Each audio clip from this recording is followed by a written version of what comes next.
अस्सलाम वालेकुम। गल्फ खबरें में आप तमाम लोगों को वेलकम करते हैं। आज के दिन सऊदी अरब हुकूमत की जानिब से इंतहाई बड़ी खुशखबरी का ऐलान किया गया है और जितने भी पाकिस्तानी पासपोर्ट रखते हैं, सऊदी अरेबिया के अंदर मौजूद हैं या सऊदी अरब का सफर करना चाहते हैं, उन तमाम लोगों की लाखों दुआएं जो हैं वो कबूल हो चुकी हैं। तो वीडियो को तफसीलात को जानने के लिए वीडियो को एंड तक देखें और अगर इस चैनल पर फर्स्ट टाइम है तो लाजमी से चैनल को सब्सक्राइब करें, वीडियो को लाइक करें और अपने दोस्तों तक इसको ज्यादा से ज्यादा शेयर करें। तो आपको बताता चलूं कि आज के दिन सऊदी अरब हुकूमत की जानिब से लाखों ओवरसीज पाकिस्तानियों को और गैर मुल्कियों को बड़ी खुशखबरी सुनाई गई है।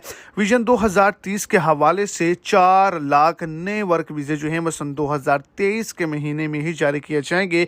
जितने भी सर्टिफाइड, जिनके पास सर्टिफिकेट है, जिसके पास स्किल है और वेरीफाइड वो शख्स है, वो फ्री ऑफ कॉस्ट इसमें अप्लाई कर सकते हैं और सऊदी अरेबिया का सफर कर सकते हैं। तनख्वाह बहुत ही ज्यादा बेहतरीन है और आप तमाम लोग अगर बिल्डिंग लाइन के अंदर स्किल रखती हैं, प्लम्बर, इलेक्ट्रीशियन, मेसन या फिर कोई भी इस रिलेटेड शोबा, तो आप जा सकते हैं।